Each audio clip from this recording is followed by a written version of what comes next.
Yes, class 8th. So here is the 7th video of chapter number 10th, Law and Social Justice. Topic is environment as a public facility कि environment को public facility के तरीके से किस तरीके से treat किया जाना चाहिए कि इन्वायरमेंट भी सभी के लिए ज़रूरी है। तो पिछले कुछ सालों में जो कोर्ट है उसने बहुत सारे फैसले दिए इन्वायरमेंटल इश्यूज़ के ऊपर, लेकिन ये सारे जो भी लेकिन फिर भी इन्होंने अभी लोगों के जीवन में सुधार इतना ज़्यादा नहीं किया है। जिससे कि देखा जाए तो कोर्ट ने जो भी फैसले वगैरह सुनाए हैं, directed industries in residential areas in Delhi to close down and shift out of the city की जो भी रेजिडेंशियल एरिया में जहाँ पर लोग रहते हैं वहाँ से सारी इंडस्ट्रीज़ वगैरह को क्लोज़ किया जाना था और साथ में इनको सिटी के थोड़ा सा साइड में शिफ्ट किया जाना था जहाँ पर लोग ज़्यादा नहीं रहते हैं। Several of these industries were polluting the neighborhood and discharge from these industries were polluting the river Jamuna, and because they had been set up without following the rules। तो बहुत सारी इंडस्ट्रीज ऐसी थी जो कि आस पड़ोस को बहुत ज़्यादा पोल्यूशन फैला रही थी और साथ में ऐसे टॉक्सिक डिस्चार्ज इनके होते थे जिसकी वजह से ये जो इंडस्ट्रीज़ हैं वो जो हमारी नदियाँ होती हैं जैसे गंगा है, जमुना है, इन सब मतलब यहाँ तो बेसिकली यमुना की ही बात की गई है। तो ये यमुना नदी को बहुत ज़्यादा पोल्यूटेड किया जा रहा था इन सारी इंडस्ट्रीज़ की वजह से। सो ये कोई भी रूल्स रेगुलेशंस जो है वो फॉलो नहीं करते थे ये companies. But while the court section solved one problem it created another. तो ये जो कोर्ट ने एक प्रॉब्लम तो सॉल्व कर दी लेकिन एक अलग सी प्रॉब्लम यहाँ पर क्रिएट हो गई थी। Because of the closure many workers lost their jobs कि ये जो क्लोजर किया कंपनी का, इंडस्ट्रीज़ का, उसकी वजह से बहुत सारे वर्कर्स ने अपनी नौकरियां खो दी। Other were forced to go to far away places where these in factories has relocated. और कुछ पर्सनस ने अपनी जॉब्स खो दी और कुछ पर्सनस को दूर जाना पड़ा इन फैक्ट्रीज़ में फिर से काम करने के लिए क्योंकि इन फैक्ट्रीज़ को बहुत दूर अब लगाया गया था। And the same problem now began to come up in these areas for now these places became polluted. So यहाँ पर अब क्या कहा जा रहा है कि यही सेम प्रॉब्लम जो है जो अब फिर से इन एरियाज़ में आ गई थी कि अब दूसरी जगह जो है वो पॉल्यूटेड होने लगी थी। And the issue of the safety conditions of the worker remain unaddressed कि जो सेफ्टी मेजर्स दिए जाने थे वर्कर्स को वो अभी भी ऐसे की ऐसे ही थी, वो इतने ज़्यादा अभी भी नहीं दिए जाते थे। तो recent research in environmental issues in India had highlighted the fact that the growing concern for the environment among the middle classes is often at the expense of the poor. यानी कि जो भी रिसर्च की जा रही है, जो भी इन्वायरमेंटल इश्यूज़ हैं इंडिया के अंदर, वो सारे जो भी इंडस्ट्रीज़ इतने ज़्यादा डेवलप हो रही हैं लेकिन उसकी वजह से क्या है, मिडिल क्लास तो अभी भी वही की वही है। तो ये लोग तो अभी भी वही के अपना गरीब जीवन ही बिता रहे हैं। ना तो इनको कोई सेफ्टी मेजर दिए जा रहा, ना कोई तनख्वाह दी जा रही, इनको कुछ भी नहीं मिल रहा। So for example slums need to be cleaned as part of cities beautification drive और as in case above the polluting factory is moved to the outskirts of the city। कि फॉर एन एग्जांपल क्या किया जाना चाहिए, जो भी poor areas, जो भी स्लम्स है, जो भी झोपड़ी वाले एरियाज़ है, इन सभी को क्लीन कर दिया जाना चाहिए अपनी सिटी को सुंदर बनाने के लिए।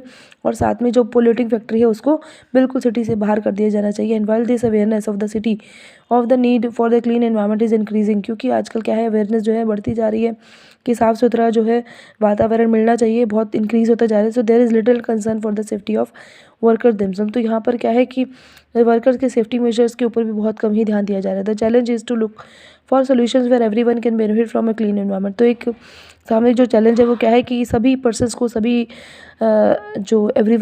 पर्सन्स को क्लीन एनवायरनमेंट किस तरीके से दिया जाए और उन्हें भी क्लीन एनवायरनमेंट के बेनिफिट मिल सके। One way this can be done is to gradually move to cleaner technologies and processes in factories. तो एक वे तो इसका ये हो सकता है कि जो भी टेक्नोलॉजी है उसको ज़्यादा से ज़्यादा अच्छे तरीके से यूज़ किया जाए और बेटर टेक्नोलॉजीज़ को यूज़ किया जाए। और साथ में जो भी फैक्ट्रीज़ हैं इसमें ये सारे प्रोसेस बहुत आसानी से बहुत अच्छे से किया जाए। The government has to encourage and support factories to do this. तो गवर्नमेंट जो है फैक्ट्रीज़ को इस तरीके से इनकरेजमेंट इनको दिया जाना चाहिए। It will need to fine those who pollute, और जो पॉल्यूशन फैलाती है उनको फाइन किया जाना चाहिए बहुत ज़्यादा। So this will ensure that the workers livelihood are protected and both the workers are and communities are living around the factories enjoy a safe environment. तो इसकी वजह से क्या है, जो ये वर्कर्स की ज़िंदगी है उनको भी प्रोटेक्शन दिया जा सकेगा और साथ में जो भी वर्कर्स हैं, जो भी कम्युनिटीज़ है, जो भी आसपास के लोग हैं, जो भी हमारे पर्सन्स है, सभी को जो फैक्ट्रीज़ के आसपास रह रहे हैं उन्हें भी एक सेफ़ एनवायरनमेंट मिल सकेगा। सो यहाँ पर आप देख रहे हैं कि एक कंक्लूजन भी गिवन है चैप्टर के लिए। सो अब पूरे चैप्टर में आपने क्या पढ़ा है, थोड़ा सा कंक्लूजन उसके लिए देख लेते हैं हम। सो लॉज आर नेसेसरी, कि जो कानून बनाए जाने हैं ये बहुत ज़्यादा ज़रूरी है सभी सिचुएशंस के लिए, सभी पर्सन्स के लिए। भाई चाहे वो कोई मार्केट है, चाहे कोई ऑफिस है, चाहे कोई फैक्ट्री है, तो सभी पर्सन्स को जो है कोई भी अनफेयर प्रैक्टिसेस अगर वहाँ पर हो रही है, कोई भी किसी भी पर्सन का एक्सप्लॉयटेशन अगर वहाँ पर हो रहा है, तो इन सब से बचाने के लोगों को बहुत ज़्यादा ज़रूरत है। जो भी प्राइवेट कंपनीज़ है, जो कंट्रैक्टर्स है, जो बिजनेस पर्सन्स हैं, वो सिर्फ चाहते हैं कि ज़्यादा से ज़्यादा प्रॉफिट बन सके और सारी अनफेयर प्रैक्टिसेस को वो यूज़ कर लेते हैं। और वर्कर्स को बहुत लो वेजेस पर काम करना पड़ता है और उनके बच्चों से भी वो काम करवा लेते हैं और कोई भी सेफ्टी कंडीशंस देते नहीं हैं उन्हें। और सारी जो भी इन्वायरमेंट के साथ जो भी डैमेज वगैरह हो रहा है, इन सब चीज़ों को वो इग्नोर करते हैं। और जो भी पर्सन्स उनके नेबरहुड में रह रहे हैं, भाई आस पड़ोस में जो भी लोग रह रहे हैं, उनके ऊपर भी ध्यान नहीं दिया जाता। भाई उनकी सेहत के साथ कुछ भी खिलवाड़ कर रहे हैं वो करते ही रहते हैं। सो इसके लिए जो गवर्नमेंट ने उसने क्या किया, इनको प्राइवेट कंपनीज़ के ऊपर थोड़ा कंट्रोल बनाने की ज़रूरत पड़ी। तो इन्होंने बहुत सारे कानून वगैरह बनाए ताकि अनफेयर प्रैक्टिसेस से इन सबको छुटकारा मिल सके और जो सोशल जस्टिस है उसके ऊपर ध्यान दिया जा सके। तो यहाँ पर गवर्नमेंट ने बहुत सारे बहुत सारे अप्रोप्रिएट लॉज बनाए और उन्हें अप्लाई भी किया। तो कुछ लॉज है अभी, कानून व्यवस्था क्योंकि बहुत वीक है हमारी, तो कानून व्यवस्था के वीक होने की वजह से जो ये लॉज है बहुत गलत तरीके से इन्फोर्स किए जा रहे हैं। मतलब अच्छे तरीके से इनको सीरियसली इन्फोर्स नहीं किया जा रहा था। भोपाल ट्रेजेडी ने ये सब चीज़ें दिखाई दी थी। तो गवर्नमेंट ने क्या किया, गवर्नमेंट ने इस रिस्पेक्ट के लिए, इस चीज़ के लिए गवर्नमेंट ने बहुत ज़्यादा प्रेशर बनाया इन प्राइवेट कंपनीज़ पर भी और गवर्नमेंट कंपनीज़ पर भी और गवर्नमेंट पर भी कि इंटरेस्ट ऑफ सोसाइटीज़ की तरफ ज़्यादा से ज़्यादा ध्यान दिया जाए। तो इन्वायरमेंट को देखा गया कि ये सबसे बड़ा एग्जाम्पल है कि अगर जो लोग हैं उन्हें जो भी कुछ अगर उनके साथ गलत हो रहा है तो इसके ऊपर ध्यान दिया जाए और हमारे इन्वायरमेंट को साफ़ सुथरा बनाया जाए। उन्हें भी मतलब सभी पर्सन्स को हेल्दी इन्वायरमेंट में जीने का पूरा अधिकार है और राइट टू लाइफ हर किसी को मिलना ही चाहिए। सो ये चैप्टर में हमने ये सारी चीज़ें पढ़ी हैं कि अब क्या हो रहा है भाई, जो लोग हैं वो इस चीज़ के ऊपर भी बहुत ज़्यादा डिमांड करें कि इन्वायरमेंट हेल्दी दिया जाना चाहिए सभी पर्सन्स को। और साथ में जो वर्कर्स के राइट्स है, जो वर्कर्स के अधिकार है, राइट टू वर्क है, राइट टू फेयर वेज है, right to decent work conditions है, यानी कि राइट एक तो उन्हें काम अच्छे से मिले और साथ में जो वो काम करे उसके लिए अच्छे से उनको वेजेस मिले और साथ में जो उनकी वर्किंग कंडीशंस है वो सारी बहुत अच्छी होनी चाहिए। तो ये सारी चीज़ें जो है अभी भी अनफेयर चल ही रही हैं, पर इनके लिए अभी भी बहुत सारे काम किए जाते हैं गवर्नमेंट के थ्रू।